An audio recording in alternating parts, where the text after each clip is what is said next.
This is the Vacheron 222 in steel, and it is awesome.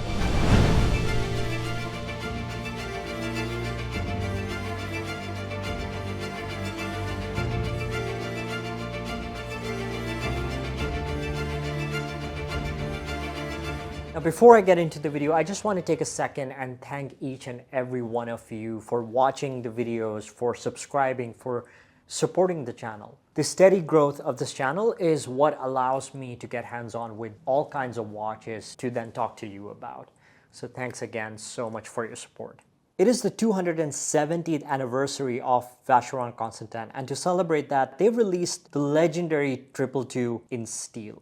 This, of course, is part of the historic collection, so aesthetically it is very true to the original, but with technical upgrades. We'll go over the design and specifications, but more importantly, I want to discuss a few things about this watch, like who is this for? How does it compare to the gold version? And where does this watch sit within that luxury integrated steel sports watch genre? Now, most of you will already know the story by now. It was the first integrated steel sports watch by the brand and came out in 1977, around the time when this unorthodox trend had started. And it was sort of the foundation on which the modern overseas was built upon. Designed by George Hisek to celebrate the brand's 222nd anniversary, the watch was a departure from the angular industrial design cues that became prevalent in that time. But staying true to the brand's philosophy, still retained an elegant language with this futuristic integrated bracelet sports watch. The new 222 comes in a 37mm stainless steel case with an ultra slim height of just 7.95mm and a lug-to-lug of 45mm, but more on that later. You get a flat sapphire crystal, 50 meters of water resistance, an automatic in-house caliber inside, and an eye-watering price tag of $32,000. I didn't know what to expect when I went in to see this watch because by that time I had just seen press photos. But what stood out to me is how brilliant the watch design is. The watch just comes alive when you shine some light on it. The visual sharpness of the case, the depth of the brush textures, the piercing mirror polished razor thin edges, and all of this light and texture play brilliantly contrasting against a calm, still blue dial. When I was filming it, I was like, yeah, I get it now. I get the hype now. You can almost say that it has an artistic, sculptural quality that makes it stand out from the obvious competition. And even from their own catalog. It doesn't overlap with anything else from the brand. It is so different from the overseas that it removes even a chance of visual redundancy.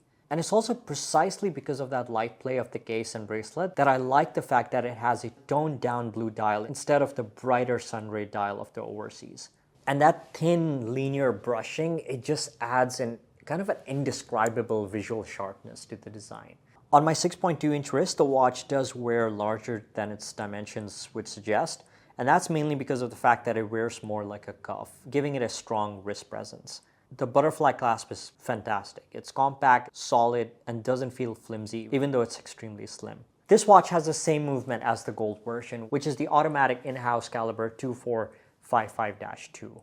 It offers 40 hours of power reserve and beats at a frequency of 4 Hz. The movement is beautifully finished with a solid gold rotor, incredible Geneva striping and beveling on the bridges, along with various scales of perlage on the plates. Now, first question, how does it compare to the gold model? The gold definitely has a much warmer tone, and what I like about it is that because of the heavily brushed surfaces, it looks more like pinkish brown than flashy yellow gold. But of course, the gold 222 is significantly heavier, whereas the steel version feels super light. Look, I feel like vintage watches are having a comeback. And I feel like one of the reasons for that is that because we have so many options when it comes to modern capable watches, that people are now starting to look back at historical pieces. You know, like where did it all start? What were these watches like 20, 30, 40, 50 years ago? Because you still have the modern watch, you still have the overseas, so you can understand where it fills that gap in the market, making this a very successful release. So I'm sure that these will sell out very quickly.